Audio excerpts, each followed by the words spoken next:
ये कहानी है 2014 में फिल्म की जिसका नाम है जेलिब्रेट। ऐना नाम की लड़की अपने कमरे में कोई अंग्रेजी बाजा बजा रही थी। तभी उसका सौतेला बाप आ जाता है और ऐना को ही बाजा समझ के बजाने की कोशिश करता है। ऐना को उसके बजाने का तरीका पसंद नहीं आता और वो उसे खुद से दूर कर देती है, लेकिन उसका सौतेला बाप दुनिया से ही दूर हो जाता है। इस भले काम के लिए ऐना को 4 साल के लिए बाल सुधार घर में भेजा जाता है। वहां का वार्डन एक बुढ़ा है जिसका नाम फ्रैंक है और वो लड़कियों की बहुत इज्जत करता है।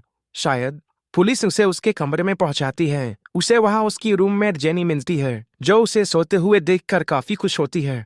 अगले दिन सफेद बिल्ली ग्रुप की लीडर कोरी ऐना से दोस्ती करने की कोशिश करती है, लेकिन ऐना उसका दिल तोड़ देती है और इसके बदले कोरी और उसका ग्रुप बाद में ऐना की हड्डी तोड़ देती है और कुछ न बताने की धमकी भी देती है और वो डॉक्टर को कुछ नहीं बताती।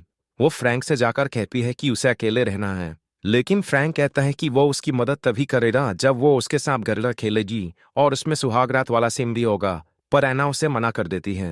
ऐना अपने रूम में जाकर रोने लगती है, पर जेनी उसके साथ घर खेलकर उसे चुप कराती है। अगले दिन ऐना सफेद बिल्ली गैंग की लीडर कोरी के साथ दोस्ती कर लेती है। कोरी कहती है कि वो काली बिल्ली गैंग की लीडर को मारे और वो उसे रिकॉर्ड करेगी ताकि वो उसे धोखा ना दे सके, और ऐना ऐसा ही करती है, जिसके लिए उसे बिना कपड़ों के एक कमरे में बंद कर दिया जाता है जहां उसे बहुत तकलीफ होती है। फ्रैंक उसे बुलाता है और कहता है कि अगर उसमें उसके साथ घर नहीं ठेला तो वो उसे वहां 2 हफ्ते के लिए बंद कर देगा, और इस बार ऐना मान जाती है और अपने मुंह से ढलर खेलती है। कोरी ऐना को यह सब बुलाने के लिए नशा कराती है और खुद भी उसके साथ घर खेलने लगती है। अगले दिन ऐना की लड़ाई काली बिल्ली गैंग से हो जाती है। इसके बदले ऐना को फिर से फ्रैंक के साथ घर खेलना पड़ता है, और वो भी पीछे से। रूम में जेसी और ऐना की लड़ाई हो जाती है, जिसके बदले उसे फिर से फ्रैंक बजा देता है।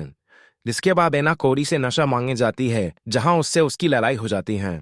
अब वो नशे के लिए दूसरी लड़कियों से ड्रग्स लेने लगती है और कोरी उसे रोकती है, लेकिन वो उसके ऊपर थूक देती है और कोरी उसे अपने गैंग से निकाल देती है।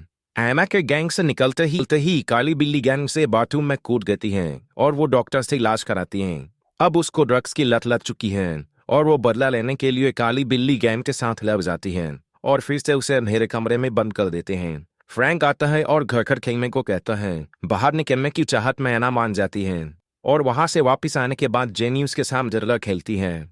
अगले दिन वो फिर से ड्रग्स लेने जाती है, पर कोरी उसे रोकती है और वो वहां हंगामा कर देती है। फ्रैंक ऐना को अंधेरे कमरे में काफी दिनों के लिए बंद कर देता है। बाहर निकलने के लिए वो खुद की नस काट देती है, जिसके बाद कुछ दिन हॉस्पिटल में भी रहती है। ऐना फ्रैंक के पास जाती है और कहती है कि वो जब चाहे घर खेल सकता है, पर वो ऐना को कोई तकलीफ ना दे। ऐना सफेद बिल्ली गैंग का टैटू मिटा देती है और खुद ही जेनी के साथ घर खेलने लगती है। फ्रैंक ऐना के लिए अंग्रेजी बाजा लाता है और उसे टैलेंट शो में बजाने को कहता है। सफेद बिल्ली गैंग ऐना को कूद देती है क्योंकि उसने उनका टैटू मिटा दिया था। ऐना डॉक्टर को बताती है कि उसे फ्रैंक के साथ घर खेलना पसंद नहीं है और वो डॉक्टर से मदद मांगती है, लेकिन फ्रैंक डॉक्टर का ही ऑपरेशन करवा देता है। ऐना टैलेंट शो में अंग्रेजी बाजा बजाती है और टैलेंट शो के बाद फ्रैंक ऐना को बजाता है और कहता है कि उसने उसके लिए पैरल मीटिंग रखवाई है। पैरल मीटिंग का मतलब होता है कि अगर कोई कैदी अच्छे से बर्ताव करे तो उसको छोड़ दिया जाता है। ऐना जेनी को यह बात बताती है। जेनी कहती है कि फ्रैंक भरोसे के काबिल नहीं है। ऐना फ्रैंक को पकड़वाने के लिए कोरी से मदद मांगती है और वो उसे फोन दे लेती है। फ्रैंक ऐना को बुलाता है और कहता है कि वो आज धीरे धीरे खेलेंगे। ऐना अपने फोन में सारा खेल रिकॉर्ड कर लेती है। पैरोल मीटिंग का दिन आता है। पैरोल मीटिंग में फ्रैंक अपनी बात से मुकर जाता है।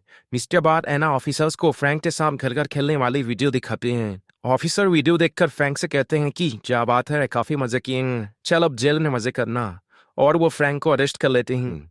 ऐना को पैरोल पर छोड़ दिया जाता है और अब ऐना काफी फेमस अंग्रेजी बाजा बजाने वाली बन चुकी है। इस कहानी से हमें ये सीख मिलती है कि हमें रोज ब्रश करना चाहिए।